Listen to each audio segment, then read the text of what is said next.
Saint of the Day. April 5th. Saint Vincent Ferrer. Priest, Angel of the Last Judgment. Born, January 23, 1350. Valencia, Kingdom of Valencia. Died, April 5, 1419, aged 69. Ven, Duchy of Brittany. Venerated in Roman Catholic Church, Anglican Communion, Iglesia Filipina Independiente or Aglipayan Church. Canonized, June 3, 1455. Pope Calixtus III. Major Shrine. Cathedral of Ven, Morbihan, France, Bago City, Cebu, Philippines, Bonai, Lipa City, in Iglesia Filipina Independiente, IFI, Diocesan Shrine in Old Town San Remigio, Antique, Philippines and IFI Cathedral in Odiengan, Romblon, Philippines. Feast, April 5th. Patronage. Archdiocese of Valencia, builders, prisoners, construction workers, plumbers, fishermen, Spanish orphanages. Saint Vincent Ferrer O.P.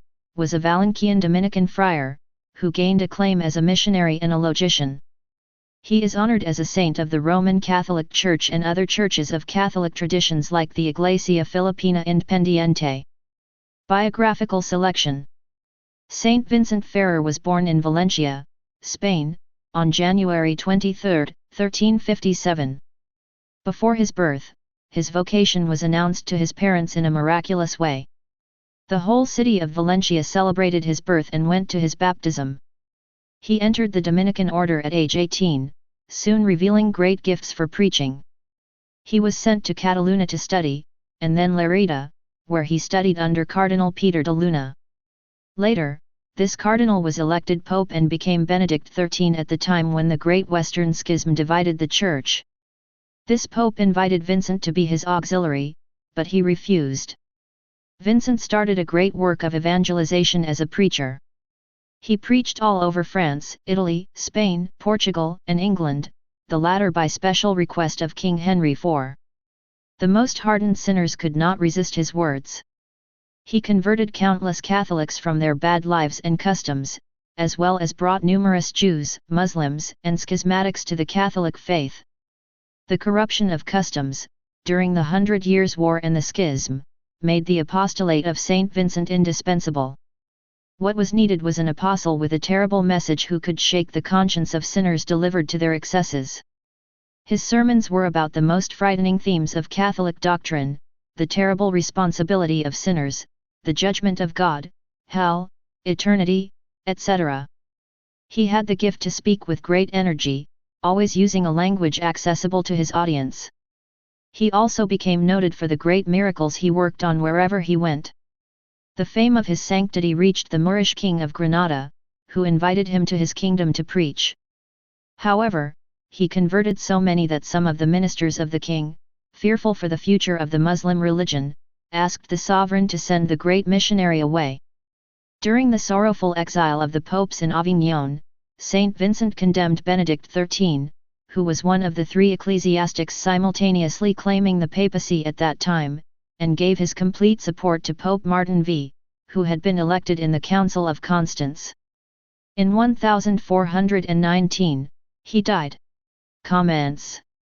In the 14th century, Europe entered into a process of decline from the apogee it had reached in the 12th and 13th centuries.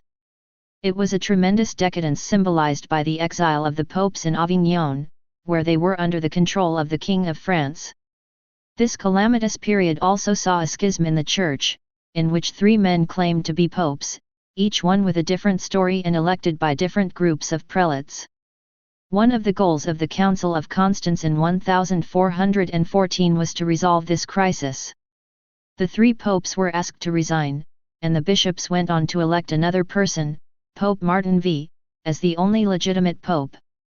It is not difficult to imagine that with three popes ordering different things at the same time, a great confusion was introduced in Christendom, confusion among the prelates, clergy, and also the faithful. Such an atmosphere of discord and intrigue necessarily caused a moral decay of the clergy and faithful. One could say that it was the whole Middle Ages that entered into putrefaction at that time. It was primarily a moral decadence rather than an intellectual one. It was not a great heresy, but a great schism, shaking the unity of the Church and of Christendom. The moral deterioration that accompanied it, the first explosion of pride and sensuality, would generate the intellectual errors of the Revolution. Divine Providence sent two great saints to prevent this moral and intellectual deterioration, Saint Vincent Ferrer and Saint Thomas Aquinas.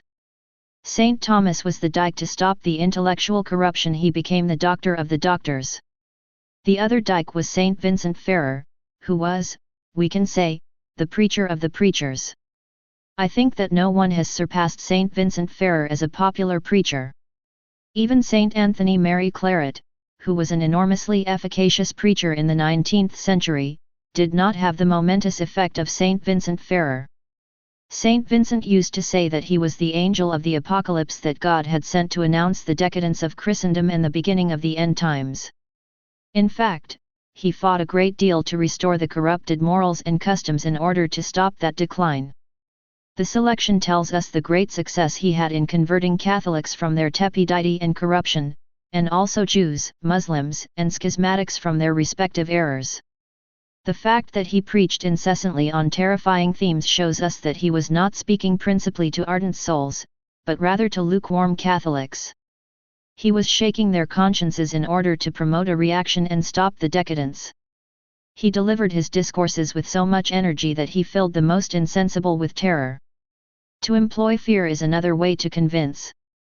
His gift of miracles and the sanctity of his life added weight to his words. With this, we understand the colossal number of conversions he produced. But even as numerous as they were insufficient. They did not give birth to an organized movement to destroy the revolution born in the first half of the 14th century. His words were not received by his contemporaries as well as they should have been. He converted many souls, no doubt, but society as such did not convert, nor did Christendom change its path. The latter continued its process toward its end. Saint Vincent Ferrer was a dike that divine providence raised to contain the waters of that river, but the evil of men and the action of the revolution broke the dike and the torrent broke over everything, carrying it into the abyss. Nonetheless, the great figure of Saint Vincent Ferrer stands at the threshold of that historic era, announcing the catastrophes that would come, as they did. Like the prophets of the Old Covenant announcing the chastisements to the people of God, the monumental figure of Saint Vincent Ferrer stands at that threshold of history that marks the beginning of the revolution. Today, we are living in the last steps of that same revolutionary process he came to prevent. So, let us ask him to give us the graces that were refused at his time, the graces to rebuild society to an even more glorious Christendom than it reached in the Middle Ages.